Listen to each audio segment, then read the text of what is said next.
Soy Saraí Osorno Aquino de la materia de Instrumentación y Control y vengo a presentarles el tema de medición dinámica de sistemas.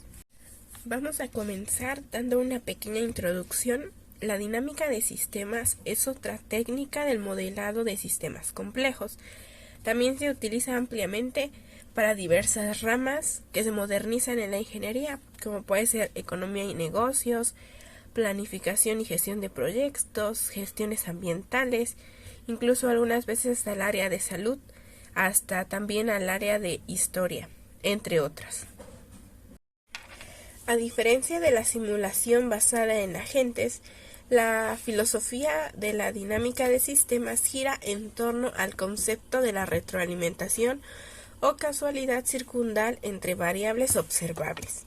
Estas variables observables pueden ser algún atributo de los componentes básicos del sistema, por ejemplo la velocidad de la partícula de gas en un recipiente, o referirse a alguna magnitud global del sistema, como puede ser la presión en un recipiente.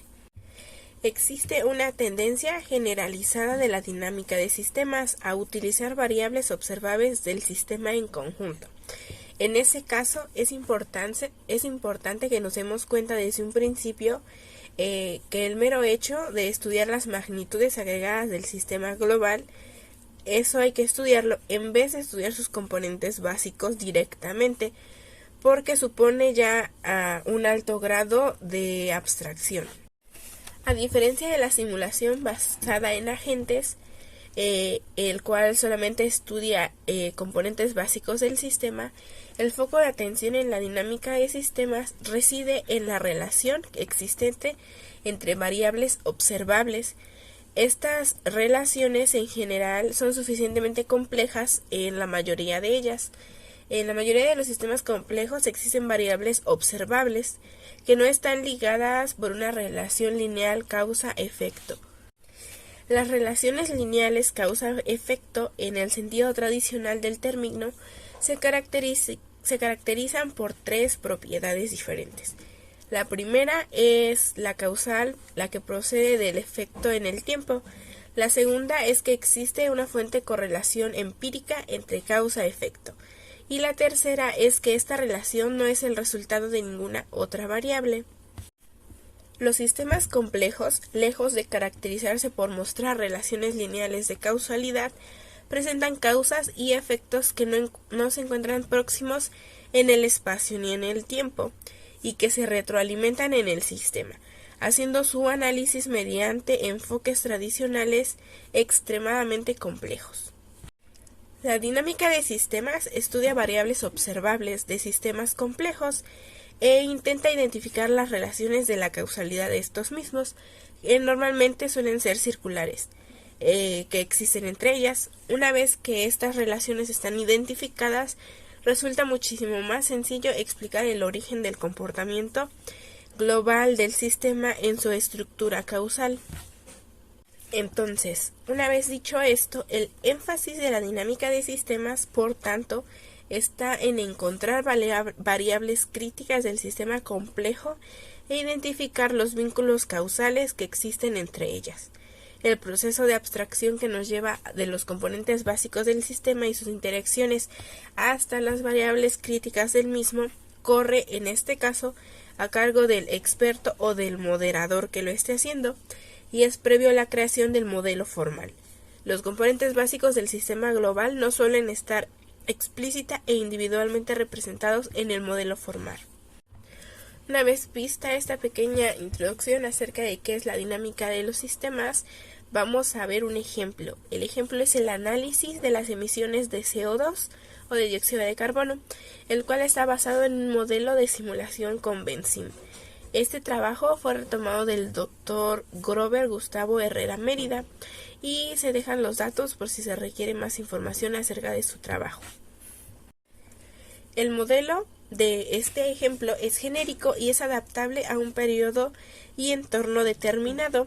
Además, permite introducir diferentes escenarios del PIB, mejoras en la eficiencia de la intensidad energética como de las emisiones del CO2 por kilowatts sobre hora, producido en las diferentes fuentes de energía. Bueno, este modelo se basa en la identidad de Kaya, el cual es un concepto que relaciona el Producto Interno Bruto PIB, la intensidad de energía y el vector energético en forma proporcional para calcular las emisiones de CO2 en un lugar determinado, de acuerdo con la siguiente ecuación, que es la intensidad de energía es la cantidad demandada por la cantidad unidad del PIB anual y se puede calcular la energía total en base al PIB.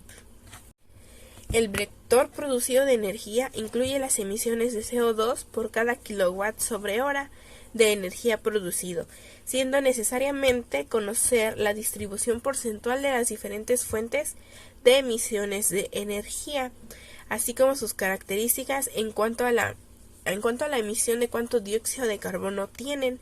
Esto para buscar los siguientes recursos energéticos, que son carbón, fuel, gasolina, biomasa nuclear y energías renovables, como puede ser la hidroeléctrica, la eólica, entre otras, siendo posible calcular de esta manera las emisiones de CO2 en base a la energía demanda y del vector de producción.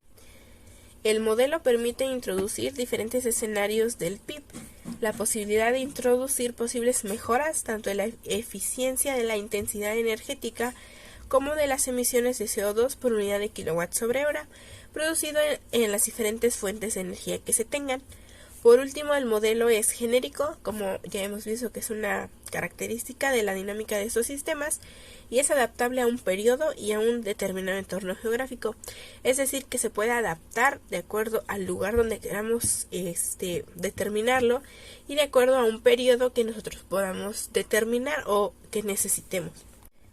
Al desarrollar un modelo que es genérico y adaptable a un periodo y entorno geográfico determinado, se ha logrado captar la influencia que tiene la contaminación global sobre áreas locales y viceversa. En cuanto a este ejemplo, el cual se basa en Brasil, podemos apreciar que se proyecta aumentar sus emisiones de dióxido de carbono, evidenciando su deseo de potenciar su economía, ya que, como lo vimos, para este modelo utilizamos también lo que es el Producto Interno Bruto, y pues este producto se obtiene pues de la economía que se mueva en el entorno que nosotros determinemos, como en este caso es Brasil, bueno, que determinó la persona que hizo el ejemplo. También es alentador cómo se aprecian cambios en la matriz energética, con una clara tendencia a combustibles menos contaminantes y a la mejora de la eficiencia del manejo de sus recursos energéticos, que amortigua la generación de dióxido de carbono al no ser excesivamente elevada en Brasil. Bueno, en el siguiente diagrama, que se encuentra un poco reducido, podemos observar cuál es la relación de estas características de acuerdo a la acumulación local de CO2 y cómo las flechas nos indican cómo es que relacionan todos estos conceptos de porcentajes emitidos, de Producto Interno Bruto, de las economías que entran, de las absorciones que se tiene en los océanos, en los bosques, la concentración global del CO2, el control del flujo. También nos indican los tiempos de emisión que tiene el CO2, los tiempos de difusión local, global. También nos indican los consumos de energía, de dónde se producen, si son renovables o no renovables, los porcentajes de biomasa que presentan, los porcentajes de algunos otros gases que se producen y si estos son producidos por diferentes sectores como los industriales, los económicos, los alimenticios, los agropecuarios, etc. En la siguiente gráfica, que también se obtuvo de este modelo, tenemos y observamos la acumulación del CO2 en un periodo determinado, ya que, como lo vimos, pues este modelo nos permite, de acuerdo a nuestras necesidades, determinar en qué periodo lo vamos a ver.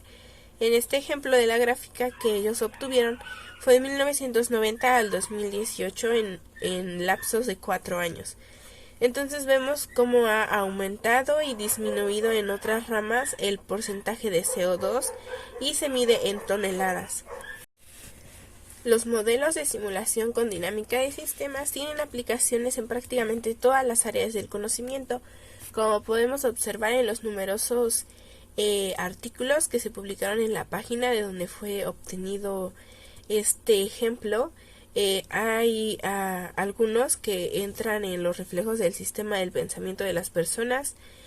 También analizar y comparar los supuestos modelos mentales acerca de cómo funcionan ciertas cosas, obtener una visión cualitativa sobre el funcionamiento de un sistema o las consecuencias de una decisión y reconocer arquetipos de sistemas disfuncionales en la práctica diaria.